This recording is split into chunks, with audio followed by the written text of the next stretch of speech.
7 states of India, eastern part of India. ইন্ডিয়ার পূর্বাঞ্চলে 7 states এবং 7 সিস্টার বিমস্টেকের শীর্ষ সম্মেলনের শেষে বাংলাদেশের অর্জন ও অনুপস্থিতির হিসেব মেলানোর চেষ্টা চলছে।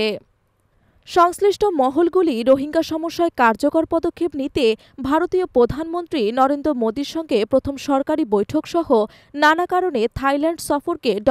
মোহাম্মদ ইউনূসের আরেকটি সফল অভিযানে পরিণত করেছে। তবে তার বাইরেও বিমস্টেকের সভাপতির দায়িত্ব নিজের কাঁধে তুলে নিয়ে দেশে ফিরেছেন প্রধান উপদেষ্টা ড. মোহাম্মদ ইউনূস। বিমস্টেকের সদর দপ্তরে অবস্থানরত বাংলাদেশ ২৫ বছর পর সভাপতিত্ব পেল এবং কেন এবার ড. ইউনূসকে এই দায়িত্ব দেওয়া হলো সে প্রশ্ন উঠেছে।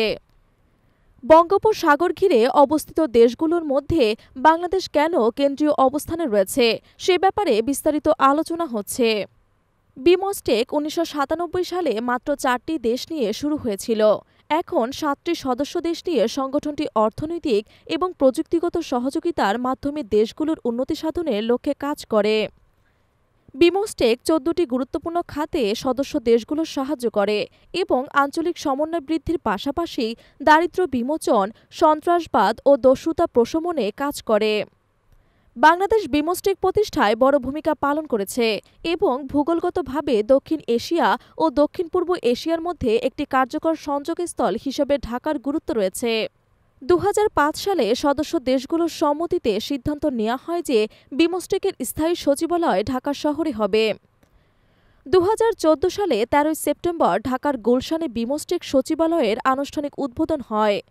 সদস্য দেশগুলো প্রতি ২ বছরে একটি দেশকে সভাপতি নির্বাচিত করে। এবছর বাংলাদেশ এই দায়িত্ব পেয়েছে। ৪ এপ্রিল বিকেলে ব্যাংককে অনুষ্ঠিত ষষ্ঠ বিমস্টেক শীর্ষ সম্মেলনে ড. মোহাম্মদ ইউনূস প্রধান উপদেষ্টা হিসেবে সভাপতির দায়িত্ব গ্রহণ করেন। বিমস্টেকের সভাপতি নির্বাচিত পদ্ধতি একেবারেই আলাদা। সদস্য দেশগুলোর নামের ইংরেজি অক্ষর অনুসারে প্রত্যেকটি মেয়াদ শেষে সভাপতি দেশ শীর্ষ সম্মেলন আয়োজন করেন এবং ওই সম্মেলনে পরবর্তী দেশের সভাপতির নাম ঘোষণা করা হয়। বাংলাদেশের নামের প্রথম অক্ষর বি হওয়ায় বাংলাদেশের জন্য প্রথম সভাপতিত্ব আসে। পরবর্তী সময়ে অন্যান্য দেশগুলো পর্যায়ক্রমে এই দায়িত্ব পালন করে, যা শেষে আবার বাংলাদেশের কাছে ফিরে আসে। ড.